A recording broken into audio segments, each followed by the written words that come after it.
Bismillahir Rahmanir Rahim. Alhamdulillahi Rabbil Alameen. Wa usalli wa usallam ala sayyidina awwaleen wal akhirin. Nabiyyina Muhammadin wa ala alihi wa sahbihi wa barak wa sallam. All praise are due to Allah, Lord of the worlds, and peace and blessings be constantly showered upon our beloved Prophet Muhammad, the master of the first and the last, and his family, his companions, and all those who call to his way and establish his sunnah to the day of judgment. As to what follows, Assalamu alaikum wa rahmatullahi wa barakatuh. Alhamdulillah, we have reached the end of this section of our discussion of minarets and thrones. And the intention was to look at leadership and the important different aspects of leadership itself.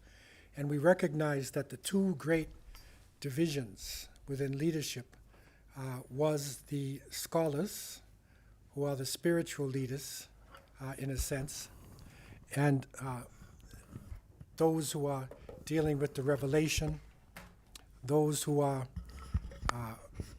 interpreting the Book of Allah and the Sunnah of the Prophet, peace and blessings be upon him. And the second division of this leadership was the umara, or the leaders. And we looked at societies and recognized, and of course we're always reflecting upon the situation that Muslims are in today. And that is where, when you have leaders who have authority, they have military power, economic power, they have strong families, but they don't have knowledge.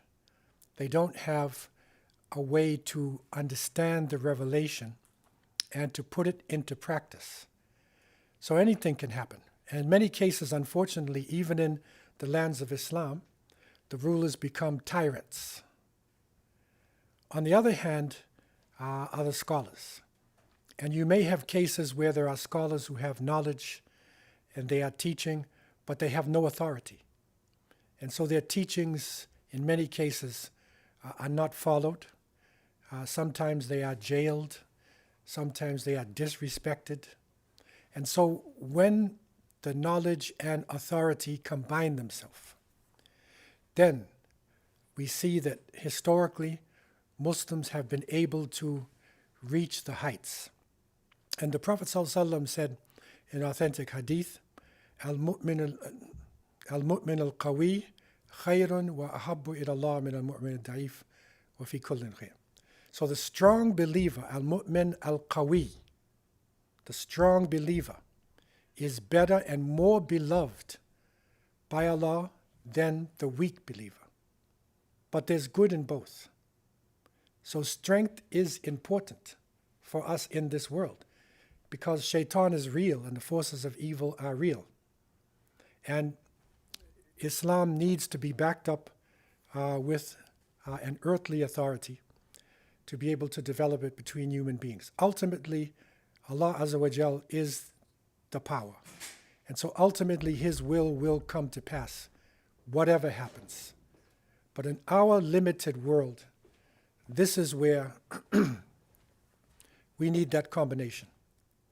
And so we recognized that in this leadership, there is the highest level, or it's the ideal leadership, and we called it fusion. So it's a fusion between the knowledge, the revelation, and the authority. And the best example of this was the Khulafa al-Rashidin, Abu Bakr, Umar, Uthman, and Ali, who gave us that example of knowledgeable people to the highest level of knowledge, but also people who had authority, and they could make important decisions for the Muslims. So they set the pace. They gave us an ideal that we can look up towards. And in many cases, people tried to follow this as the best they could. In terms of the ultimate level of Khalifa of the whole Muslim world, we have a few examples of this, and we looked at least one example of a fusion, the Khalifa Umar ibn Abdul Aziz. So there are examples of the Khalifas who reached that high level, but generally the Khalifas who were successful on that high level were the ones who had the authority, and they cooperated with the ulama. So by cooperating together, they were able to reach that high level, that ideal leadership. And because of this, after the will of Allah subhanahu, Islam began to spread rapidly. The Romans had attacked from the north, the Persians from the east, so Muslims responded to this. And within 100 years, and you can see the green area, within 100 years, Islam had reached far, thousands of miles. This is something unheard of, especially without huge conquering armies or weapons of mass destruction. And so Muslims crossed different barriers, racial barriers, linguistic, authority, religious barriers. And in North Africa, and again, you can see how Islam went into Egypt and right across that top part of North Africa. And these were the Byzantine lands. And Islam spread rapidly. There was resistance, no doubt about it. There were people who believed in many gods and those who refused to submit. But generally speaking, the military aspect of the spread of Islam is not connected with the actual coming together of people or people coming into Islam. The military part was dealing with the military. It was dealing with the Byzantine Romans. It was dealing with the Persian Empire. And that's a military thing. Spread of Islam is something different. It was independent of the military confrontations.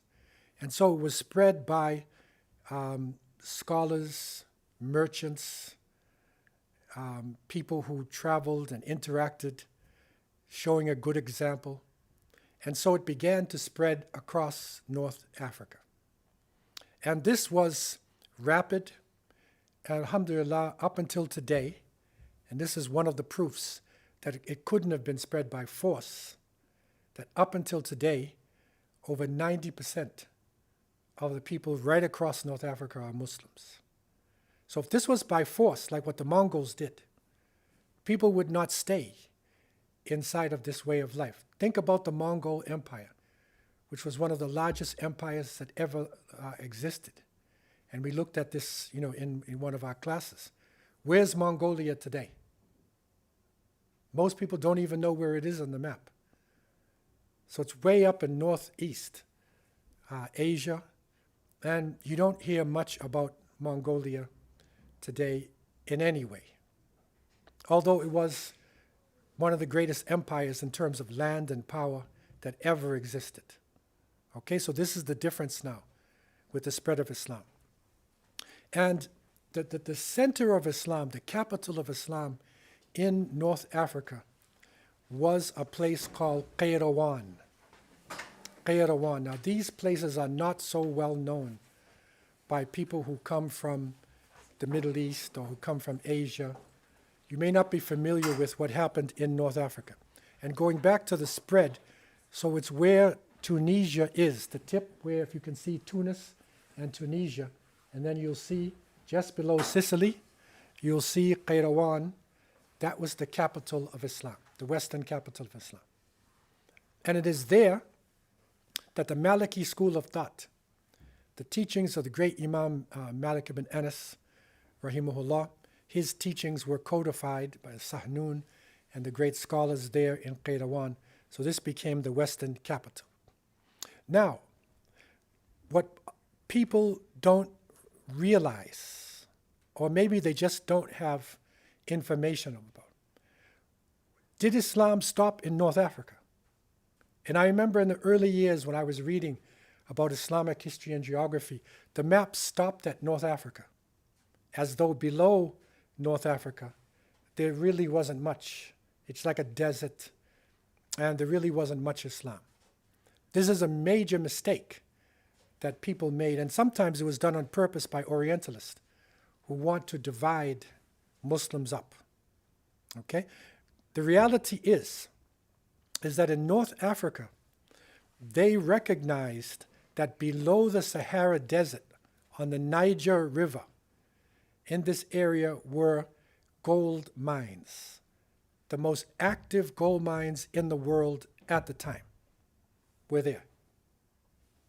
And this is why when we go back to the 14th century, and that's the question again, who is the richest man who ever lived in history, and even today, the richest man was Mansa Musa, who was an African Muslim leader who lived in this Niger area.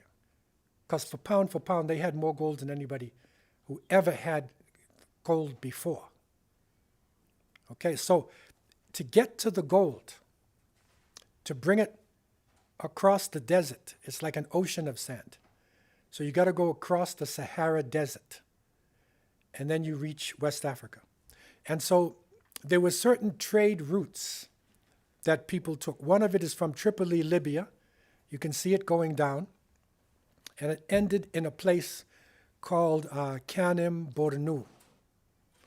And Kanem Bornu, these are two very important places. It's by the lake called Lake Chad, now in the country of Chad, southern Libya, and these areas. This is a trade route.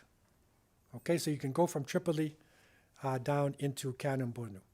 Then there was another one that went from Qayrawan to a place called Tahert, and then down to a city called Gao. Okay, so Gao was the place where you get the gold.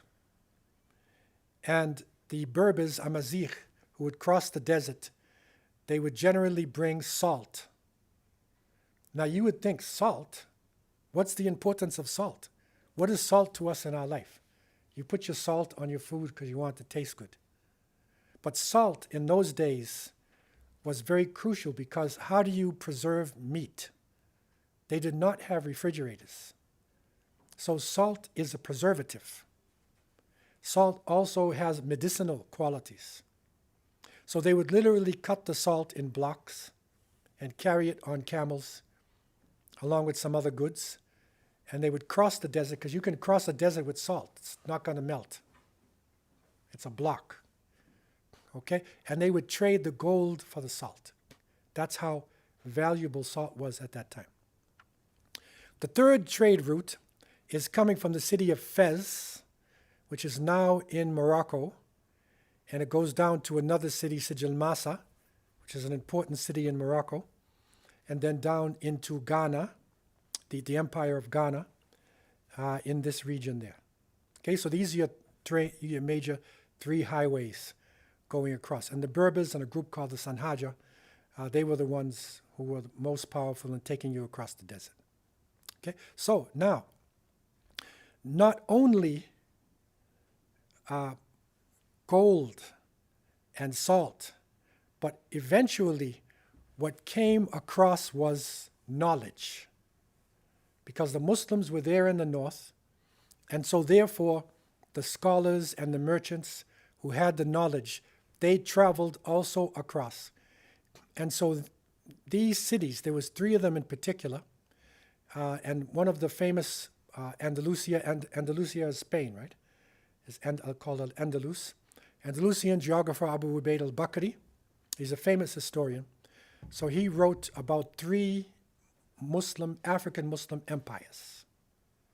Okay? This is the 11th century now, right? 11th century. Baghdad at its heights, right? It was destroyed in 1258. That's 200 years. This is way back then.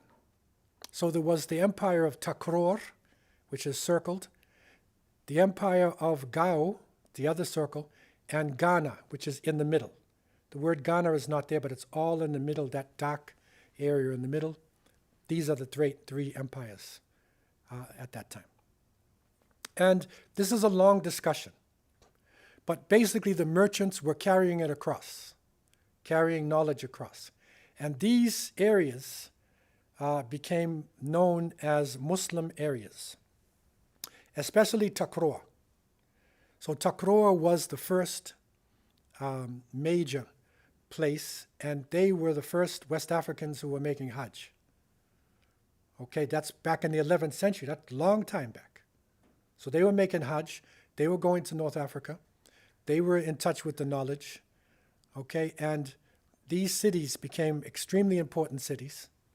And in the 11th century also, a movement began amongst the Amazigh, the Berbers, and this movement was called Al-Murabitun. And it started because the Berbers who had accepted Islam, many of the tribes were reverting to their ignorance. They were drinking alcohol, fighting, doing strange things. And so one of their leaders made pilgrimage to Mecca, and he returned to Qayrawan, and he asked the scholars of Qayrawan, what can we do? And so, and especially he was talking about the Sanhaja and the Lamtuna. So these two important groups. And so the scholars of Qayrawan, they sent back with him a great scholar, Abdullah ibn Yasin, rahimahullah. And that's a name that you need to know. If you want to know West African history, and Abdullah ibn Yasin. Okay, and he went into the area where the Sanhajas were, and he began to spread Islam. This is the area of Mauritania. You know Mauritanians that wear the blue, and they're some of the greatest scholars in the Muslim world up right until now. Shanqitis. So this area there. But these wild tribes, they fought him.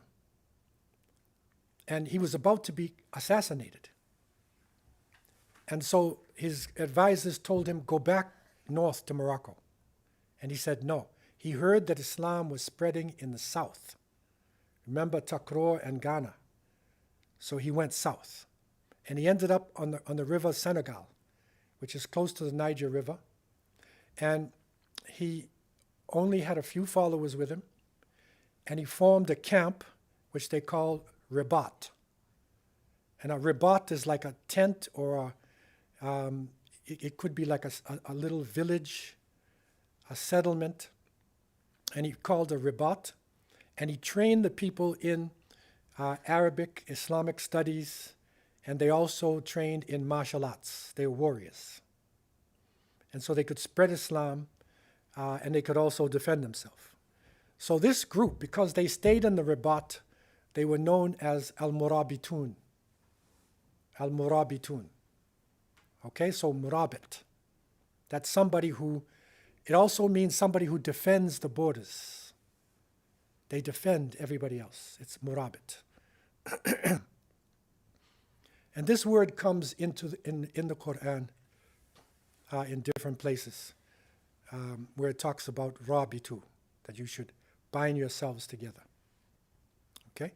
So this was the Murabitun movement. And it began to spread.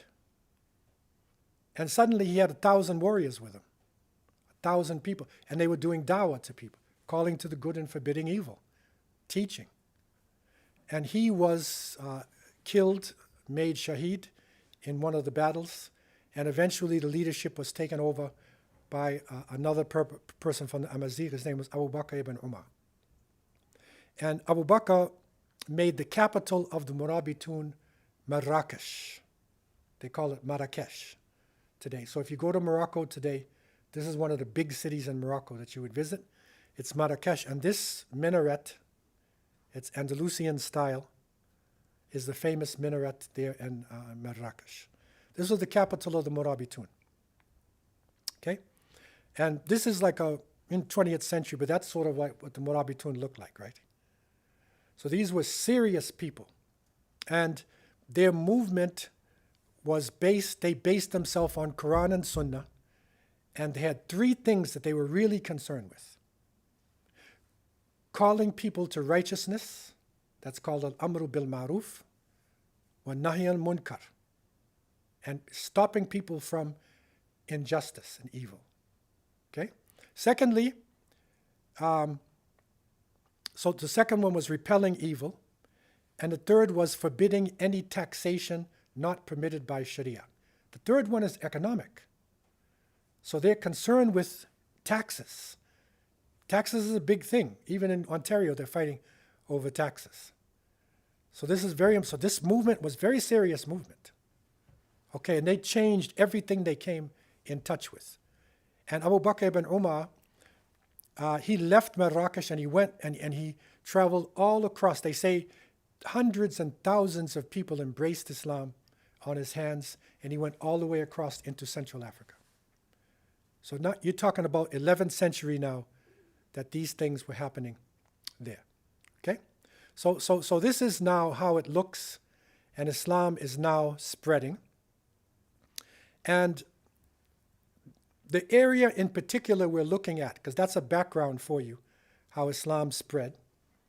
But the area we're looking at in particular is an area called Bilad al-Hausa. And you'll see it in a circle called Hausaland. So, and there's Takror. Remember that first empire there. Okay, so this is where Hausaland is. It's more toward the center. Now, the Hausa people, it's a central area in West Africa. And they're a multi-ethnic group. Okay, they're a mixed West African group, indigenous group. And according to the sources, okay, because there's sources in Arabic and Fulfulde, which is one of their languages, and Hausa. Okay, there are people who traveled there. So there's a lot of sources talking about Hausa people.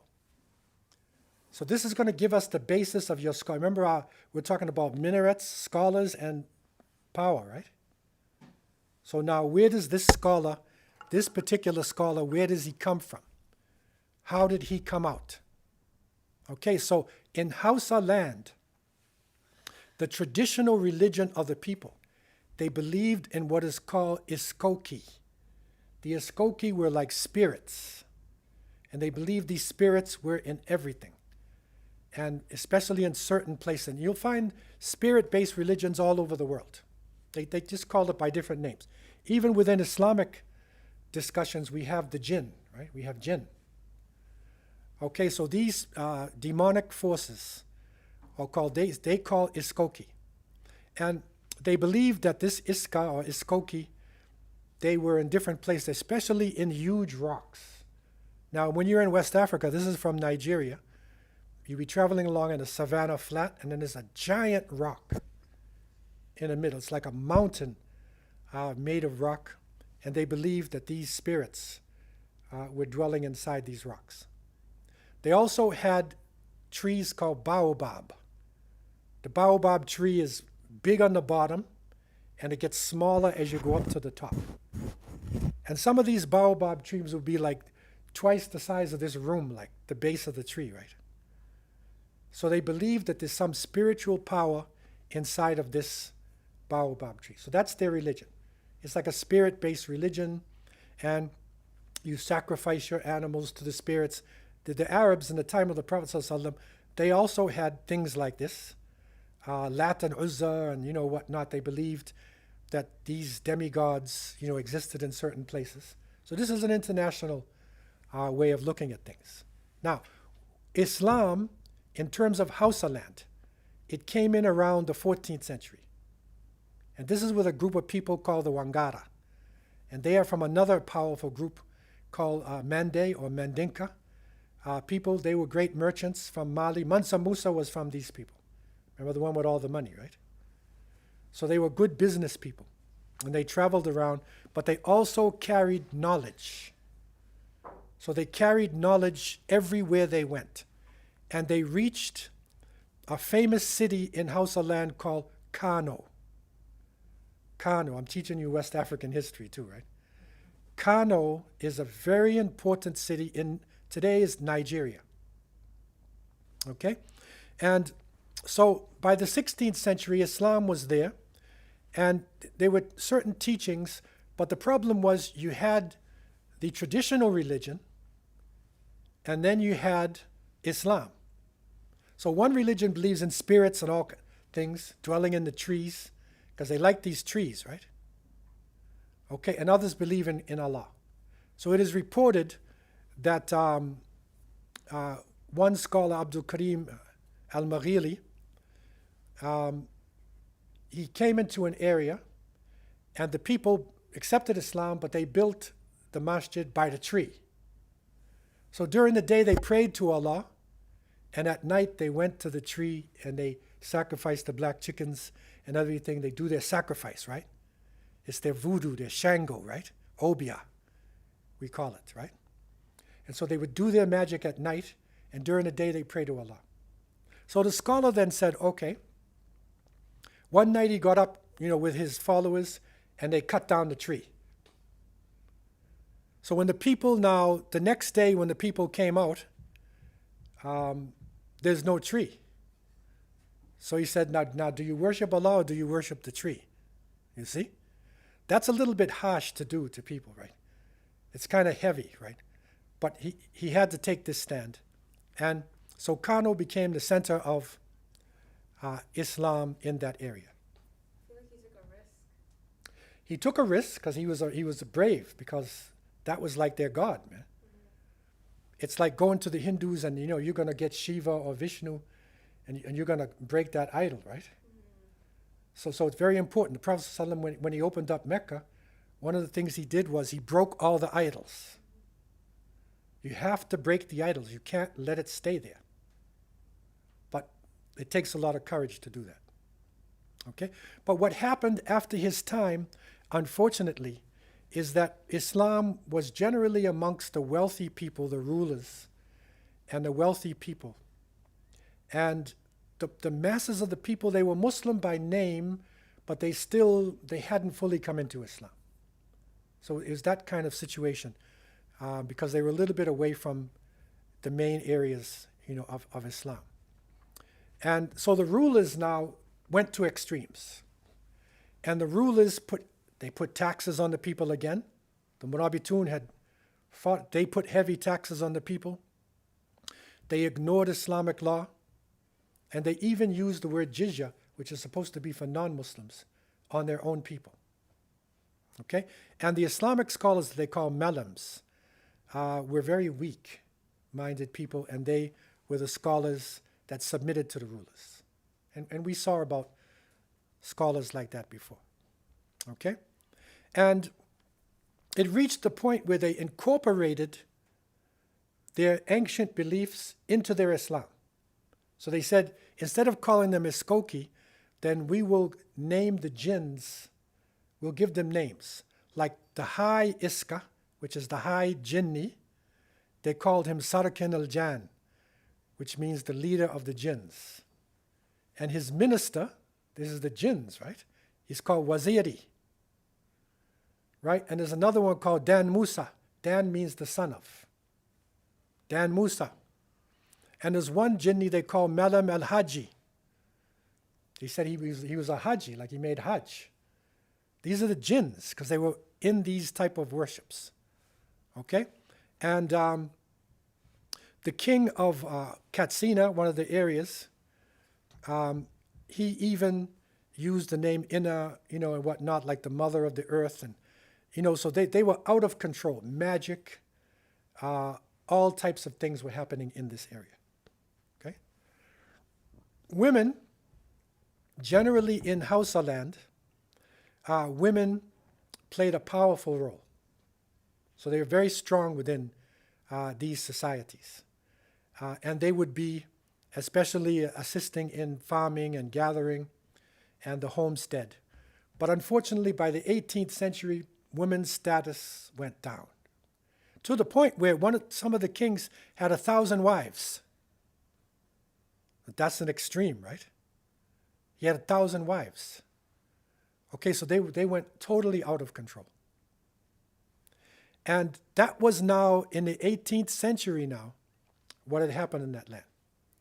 Now, from the 15th century on, another group of people entered in.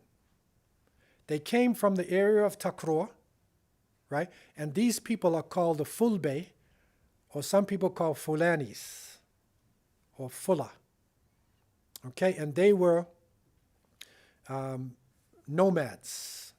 They herded cows. And so they traveled from place to place, dealing with the cows. This is an actual Fulani man. There, you can see the turban. They wear that sombrero like Mexicans wear. It's like a hat that they wear because they're out in the middle of the desert. And so they were like nomadic, type of people. And so the Kano history book called Kano Chronicle, it describes how these people came in. And amongst the Fulanis, most of them herded cows, but they had scholars, ulama, and they called them Torankawa. Okay, and the scholars would travel along with the caravans. So they were literally traveling and reviving Islam everywhere they went. And along with this, again, I'm abbreviating a long study for you, but along with this, you need to understand about the city of Timbuktu. Now, many people consider Timbuktu, you say, oh, go to Timbuktu. It means, oh, go get lost. But Timbuktu, it was originally one of those cities that was used. You can see that where the red is there, Timbuktu. It's the most northern part as you're going for the gold.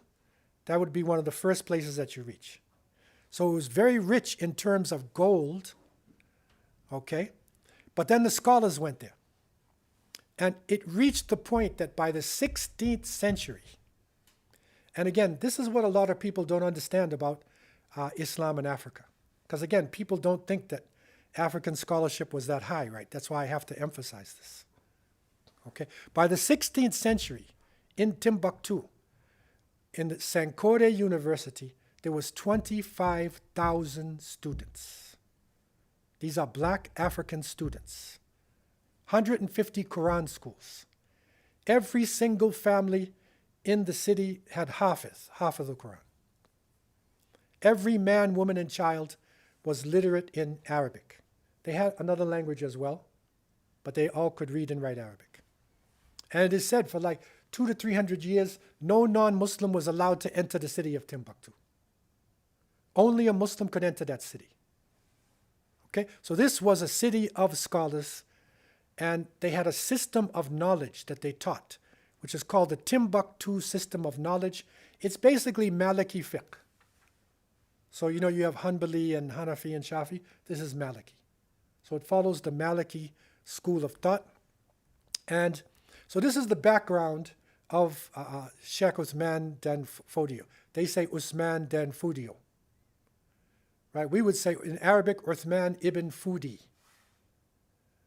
But Fodiyo means scholar. So it's Uthman, the son of a scholar. Okay? So he was born in what is now the western side of Nigeria, Sokoto State. And he's a descendant of Musa Jakola, another famous scholarly group called Toradbe. And they migrated into this area. Now, look at his family. His father was a scholar named Muhammad ibn Salih, right, Fodiyo. His mother, Hawa bint Muhammad, was a scholar. His uncles were scholars. So it was a scholarly family, all of them. And they literally traveled with the caravans. They administered to all the religious things, trained, whatever. And so it was a system that would move from place to place. And he was trained in the Timbuktu center. That's how Timbuktu looks today. Which it sort of takes you back in time, too. Because that's sort of how they built the mud-style houses back then. Yeah. So again, and I'm emphasizing this because people are not aware of the level of scholarship in Timbuktu. It is said that in around the 16th century, one great scholar from Mecca named Shaykh Abdullah, he visited Timbuktu and he wanted to see the level of scholarship. And the level was so high that they told him, go back to Mecca and study some more before you come here.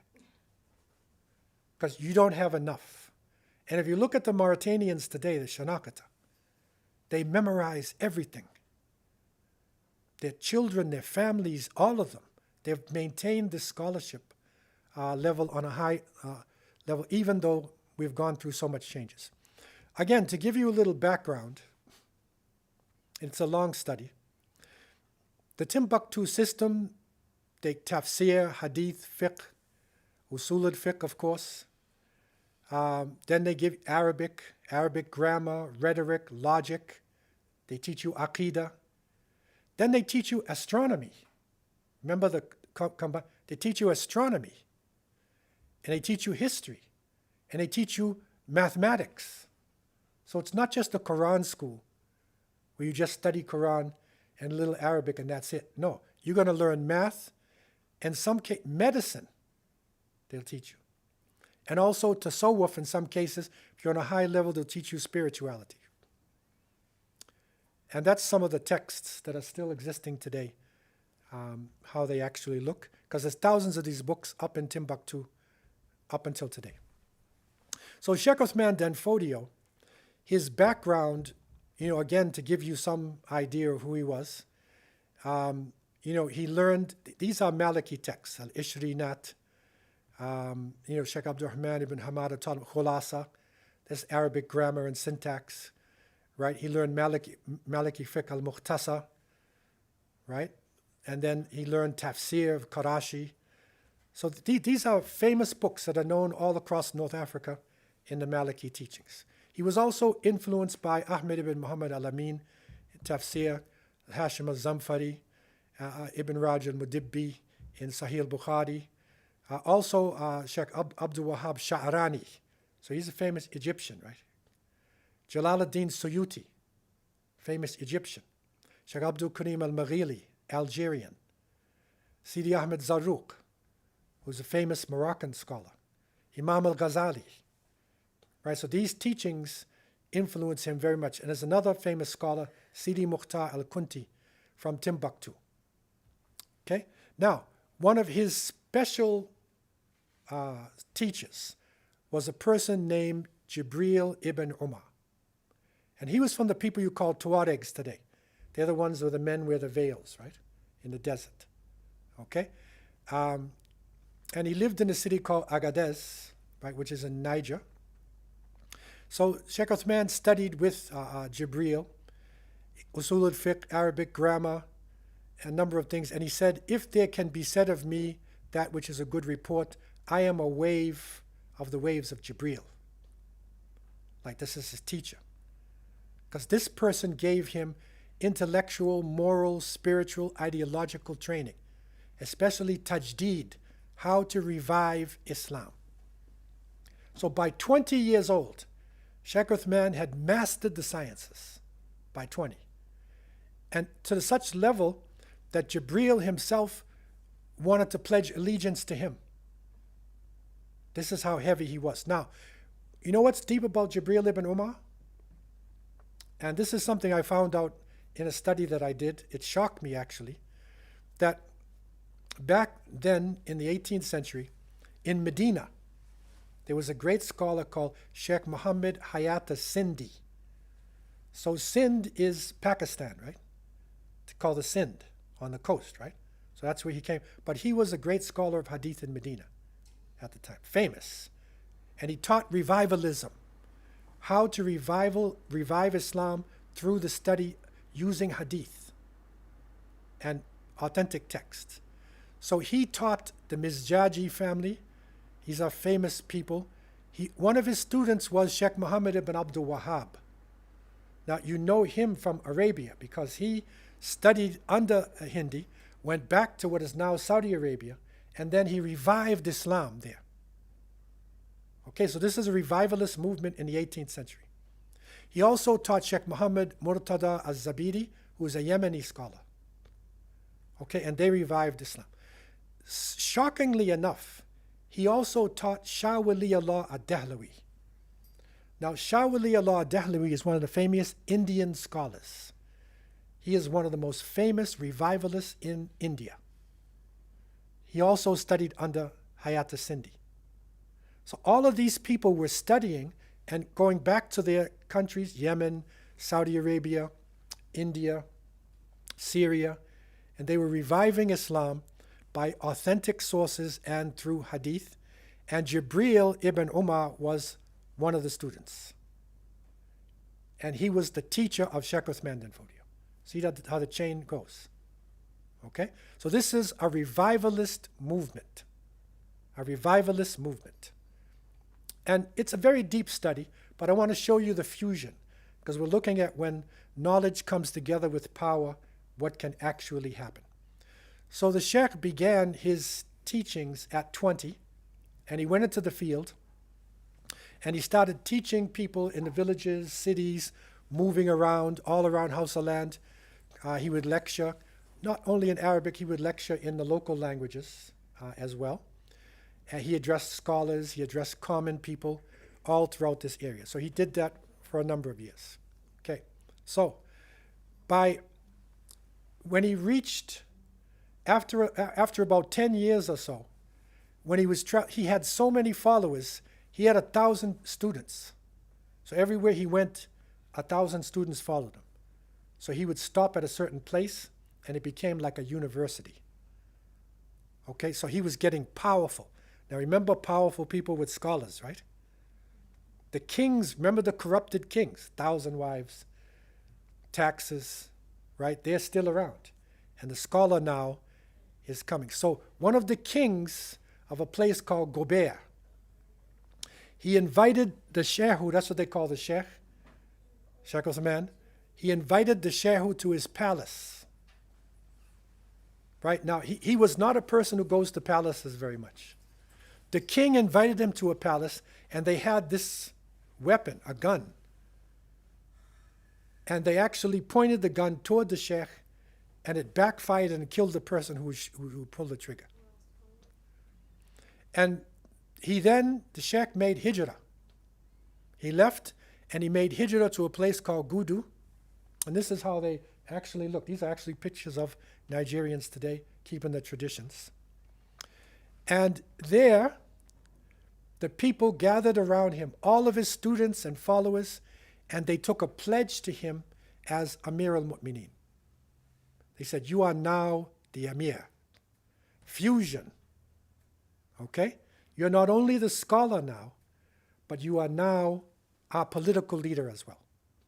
And he took bay'ah with thousands of people. And he formed a committee around him, shura, to make the decisions, which included his brother, Abdullah Dan Fodiyo, his great scholar, his son, Muhammad Bello. Okay, now, the king of Gobert, okay, and their people, they attacked with a big army. And the Shaykh's forces, remember the Battle of Badr?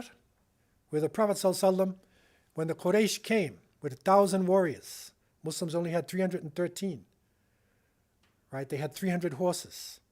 It was a similar type of thing. The Shaykh's forces were ill-equipped, poor, but Allah gave them victory, and they defeated the evil sultan. This was like his Battle of Badr in 1804. And it was a major victory for Sh.Usman. And he wrote this in his poems. He was writing books. He has 150 books that he wrote. He completely defeated the army of Yunfa. And from there, they started spreading Islam. So he sent letters to all of the kings in Hausaland. Remember, the Prophet ﷺ sent letters to the kings. Sh.Usman followed Sunnah. He loved Sunnah so much that he tried to follow the Prophet in everything that he did. So think about Medina when they had victory.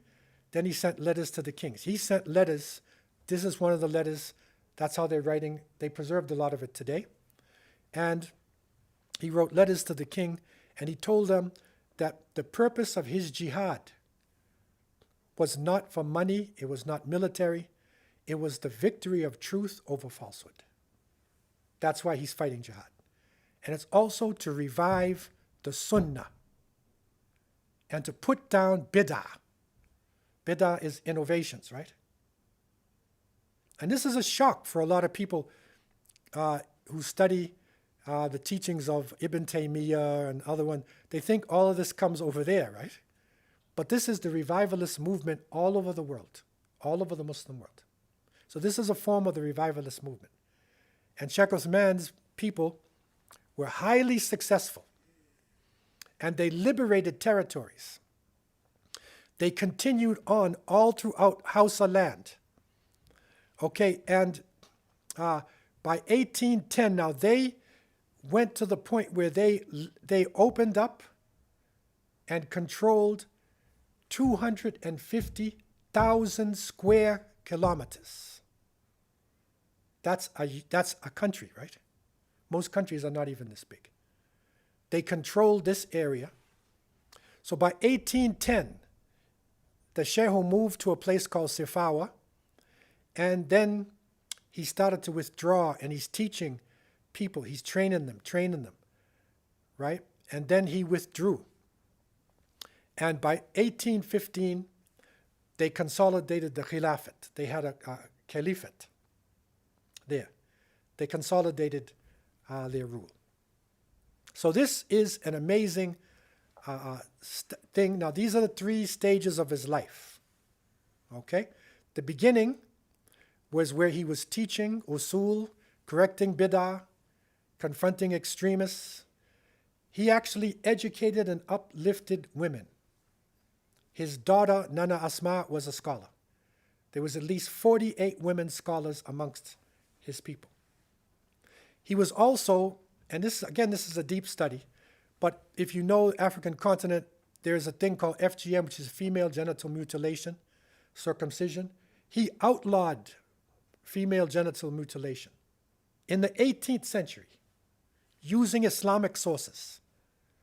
Now that's a shock for a lot of people in East Africa, okay, where it's still, it is there. And what he did one time with the women, he went to the community and he said, I find the women ignorant. And he said, I'm giving you a chance to educate your wives and your daughters. He waited, and he said, if you don't, and they didn't, he said to the women, disobey your husband and come out to my study circle. This is radical, okay? And they were serious about fiqh. He said, you can disobey your husband, and I will establish a school for women. Right? And they said, how can you say this? And he quoted the hadith of the Prophet ﷺ, La ta'al al-makhluq fi ma'siyat al-khaliq. You don't obey the creation when the creation disobeys Allah. Okay? So, he freed the political prisoners.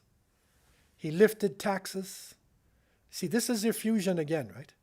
This is when somebody with knowledge has authority. And Islam spread like wildfire. And up until today, it's the majority religion in the northern area of Nigeria. And the Hausa language is probably the largest language in West Africa. It's Hausa. Okay, and they're the most powerful of the Muslims in West Africa. Second phase of his life, okay, from 1804 to 1810, he sent his students out with flags, and they became governors all over Hausaland. 250,000 square miles was conquered. His caliphate was recognized by the Sultan of Morocco and the Ottoman Sultan. The Ottomans in Turkey, they recognized them. That's how the Muslim world was connected, right? It wasn't separated. So they were recognized. And then the last part of his life, this is the beautiful thing about this scholar. Because most people, once you get the power, you want to be the king and rule and get all the wives and all the money. You know what he did? He gave up the leadership. And he said to his shura, you decide who will take over. They chose his son, Muhammad Bello, because he was a great leader. Okay? And the Shaykh, then retired, and he taught at his town of Degel. He continued teaching and writing until he passed away. Now that is a great scholar, because he got the power and then he gave it up at Sunnah. And he died at the age of 63, the same age of the Prophet ﷺ.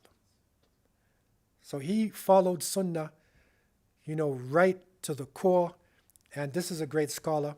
And for us, the witness is fusion. It's the fusion of scholarship and authority. And this is not a long time ago either, right? Remember we're talking about before 12th century. This is now 19th century. And in Sokoto, they ruled for 100 years until the coming of the British. They ruled with Sharia. And that is the reason why in northern Nigeria now, Muslims are really strong. In the area of Sokoto, where he's from, it's complete Islamic society. Complete. I was there a year and a half ago, and you know, at Dhuhr prayer, you're going along, people, if you can't make the masjid, they're praying on the streets. Not Jummah, regular salats. It's a complete Islamic society up until today. Okay, so that is the impact of the fusion of scholarship and authority. And that's not so well known by many of the people in our community because, and I'm not blaming anybody, it's just ignorance. It's not in the curriculum, right? It's not in the curriculum. But it is something that should be taught in all of the curriculums. And again, I love the connection that scholars made because, you know, his great scholar on the top was the one who taught Shah Wali Allah Dehlawi of India, right? Muhammad bin Abdul Wahhab of Arabia, Murtada Zabidi of Yemen, right? Many scholars, revivalists, were also taught from the same source. So that shows unity, right? It's the unity of Muslims from around the world. So I want to open up the floor for any questions that anybody has concerning this final class in this section, you know, of our minarets and scholars, minarets and thrones. Floor is open. I have a question. Yeah. So when a lot of these people would travel from place to place to do da'wah and spread Yeah. Islam, Yeah. would they ever leave somebody behind, or would they themselves stay for a few years? Because in my head, you know, if once people convert, they still need guidance. So did they leave behind anybody to kind of help with that? Yeah, so what they did was, he was speaking in the language of the masses of the people. Hausa, for full day, Tuareg language, the people of the desert, he could speak that too. He spoke Arabic to the scholars, people who studied Islam. Then they spoke and they wrote in Arabic. So he would train people from all the areas that they went to, leave some, and then, but other ones would stay with him for a period of time. So it's almost like you're going to a university. Because as they travel from place to place, you're covering different texts, you're learning Arabic stronger. So you'll stay with him for a couple years and then go back to your village.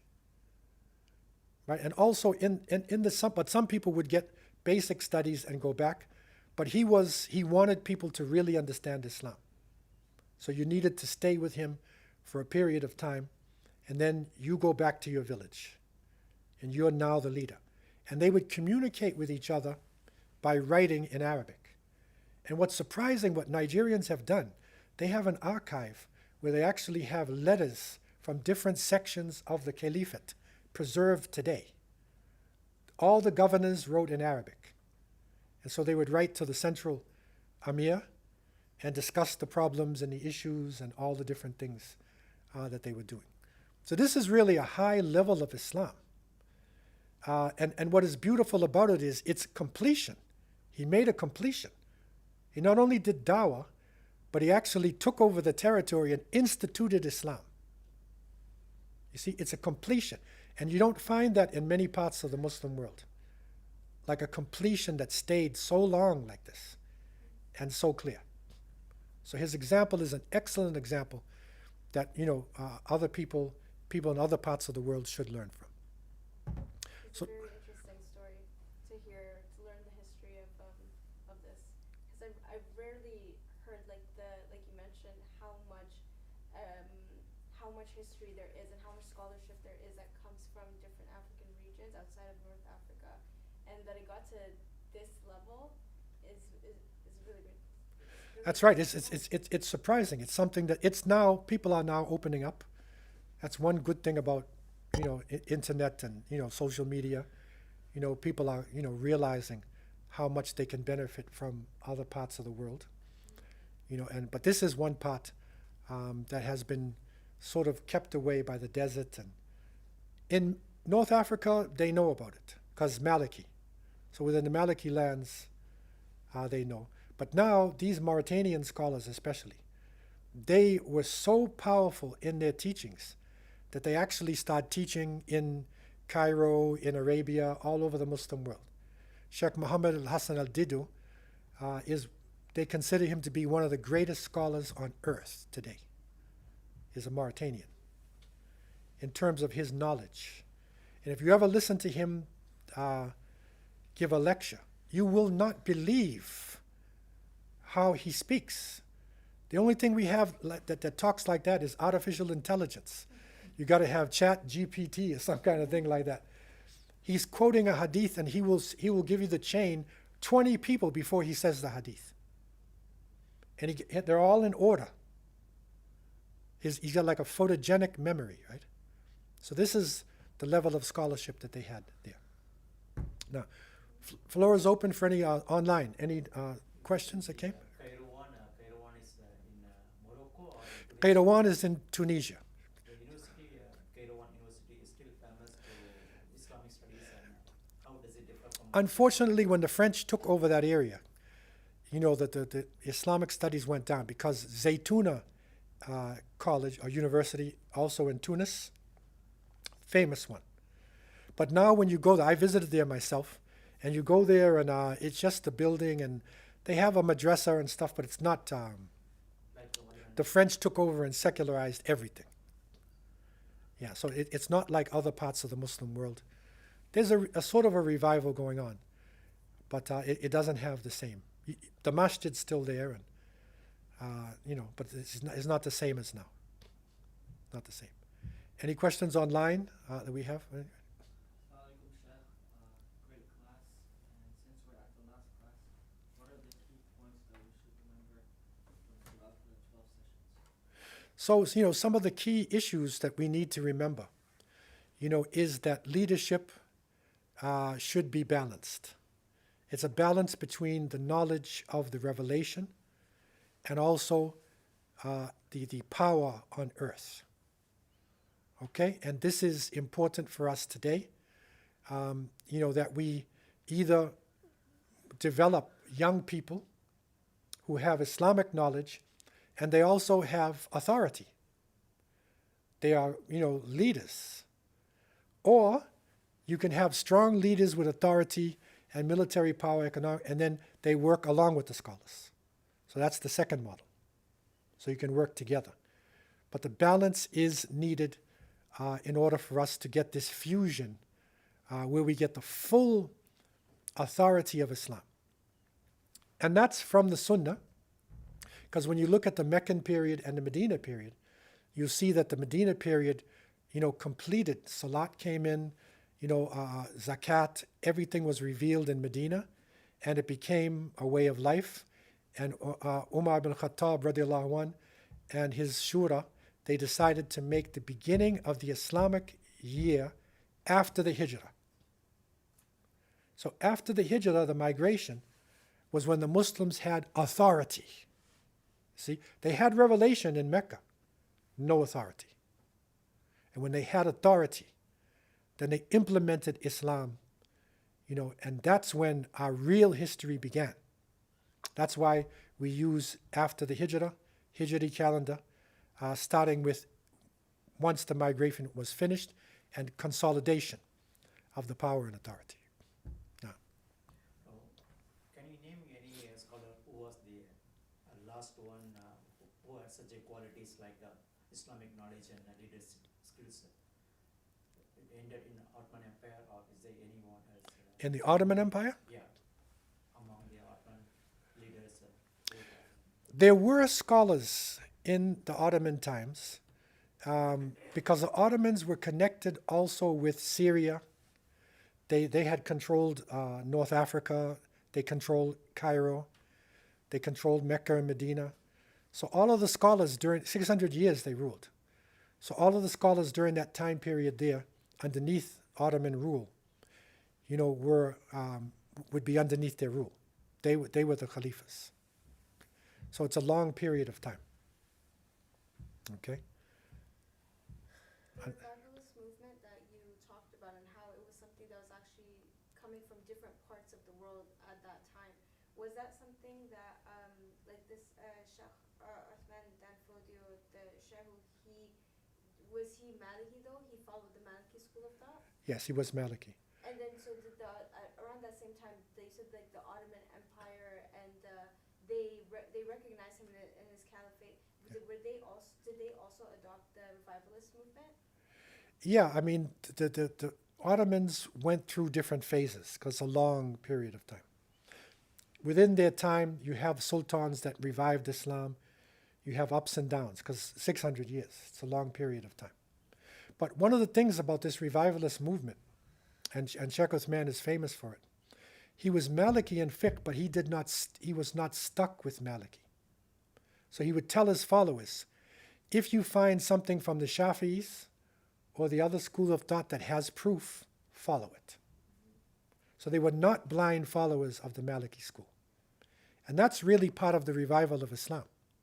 Because the backwardness is when schools of thought start fighting each other and look at each other like different nationalities and races and whatnot. That's not the real revival of Islam. And so, even though he was Maliki, it didn't matter. It's Sunnah. So they recognized the Sunnah. They recognized his authority. And they would make pilgrimage. They had scholars, and they would recognize it. And that is, coming back in the Muslim world. We're hoping for now a new revival with communications. We have social media. We can communicate a lot now. So we're hoping in the younger generation, we break down some of these nationalistic barriers that separate, people. That's really important for us today. Now, floor is open for any other general questions. Anybody online has a question?